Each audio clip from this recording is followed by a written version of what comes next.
student, Assalamu alaikum. I am Noreen and I am your Urdu teacher of class 4th. Students, I hope you are well with your family at your homes. Student, I started the lecture of Urdu. Today our topic is खत. So students, मैं आज आपको बताऊंगी कि खत कहते किसको हैं. खत आदि मुलाकात को कहते हैं. दूर बैठे लोगों तक अपने ख्यालात पहुंचाने का जरिया खतूत हैं. खत में इल्मी और अदबी बातें भी लिखी जा सकती हैं. शिकवा शिकायत भी हो सकती है. तो बाहमी दिलचस्पी के अमूर पर भी तबादला ख्याल किया जा सकता है. स्टूडेंट्स, आज मैं आपको बताऊंगी कि खत लिखते कैसे हैं. स्टूडेंट, सबसे पहले खत लिखने में सिटी का नेम लिखेंगे. ठीक है, शहर का नाम. जैसे इस्लामाबाद है, ये दाएं साइड पे लिखते हैं. ठीक है, सबसे ऊपर दाएं साइड पे.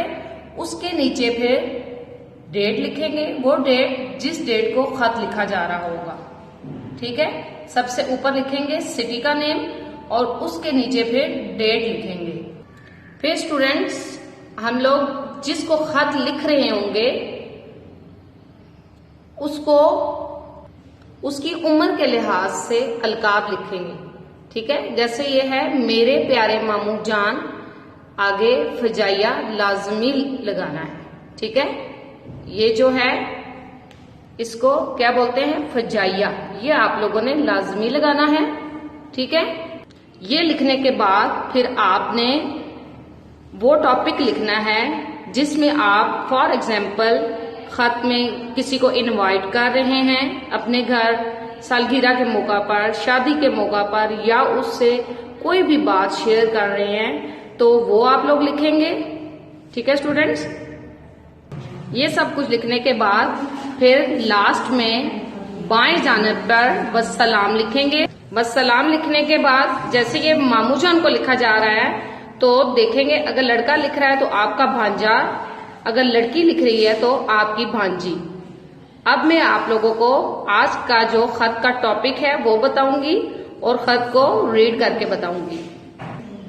ये खत लिखा जा रहा है मामू जान के नाम खत तोहफे का शुक्रिया अदा करने के लिए.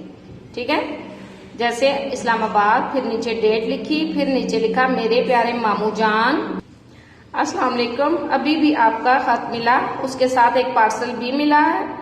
आज मेरी सालगिरह का दिन है. इस मौका पर आपके इस तोहफे से मुझे खुशी का बहुत एहसास हुआ.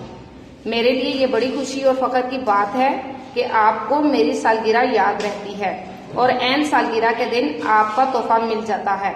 मेरी तरफ से शुक्रिया कबूल करें. अम्मी जान आपको और मुमानी जान को सलाम कह रही हैं. मेरी तरफ से भी इन्हें सलाम. वस्सलाम, आपका भांजा या भांजी. सो स्टूडेंट्स, आई होप आपको खत लिखने का तरीका समझ में आ गया होगा. सो स्टूडेंट्स, आपने इसको अच्छे तरीके से रीड आउट करके याद करना है और याद करके अपनी वर्कबुक के ऊपर लिखना है. Dear students, subjective and objective notes has been provided, so you should write with those on your workbook.